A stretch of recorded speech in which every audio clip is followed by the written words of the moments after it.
Hey, my name is Mike and I'm an alcoholic. I'm 48 years old. I'm married. I have 3 sons. One's 22, one's 21, and one's 14. The older 2 in college at the University of Alabama and the University of Georgia. My wife, Teresa, she and I have been married for almost 25 years. And she's a huge part of my story and a huge part of the reason that I came to MARR. I would say that my drinking career lasted 25 years and I was able to hold it together and avoid the consequences that I deserved for a long period of time. Eventually it caught up with me. The disease continued to progress, and in late 2011 is when I began drinking round the clock. It accelerated even quicker to the point where I was drinking 1.5 bottles of vodka a day. I was lying to my wife. I was not doing what I was supposed to be doing at work. I was not doing what I was supposed to be doing with as it relates to being a parent. And at the end of May, my wife confronted me and said, I can either leave or I can go to treatment. I didn't know what treatment meant, so we started going through the internet and we came up with a number of different options. And frankly, MARR did not seem like a good option because 90 days seemed like forever.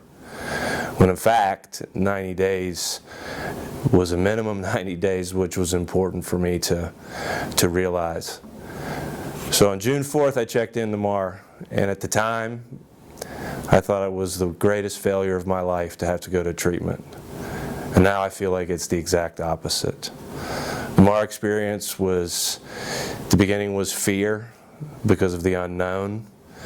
It turned out to be a humbling experience and allowed me for the first time in my life to stop the Ferris wheel and to think about things that were important to me and to think about why I drank as opposed to how much I drank or the implications of drinking. I got to be able to think about why and who I was as a person.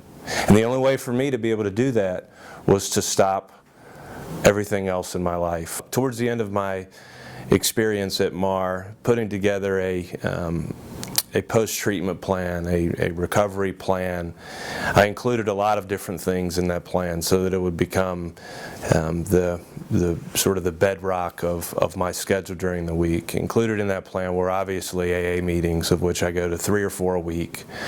But also I go back to MARR. And I go back to MARR for myself. I go back to MARR to try to help others, which is kind of the whole principle of AA.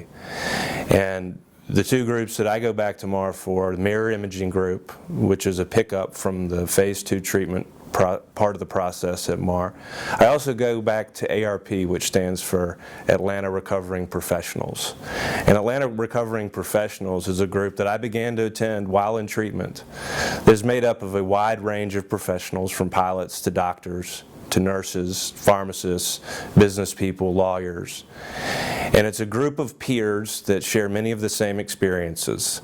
And in that room, you have folks that have been in MARR for 2 days, and you have patients or former patients that have 25 years of sobriety, and it provides an interesting cross-section for group therapy. You don't always hear what you want to hear, but you almost always hear what you need to hear.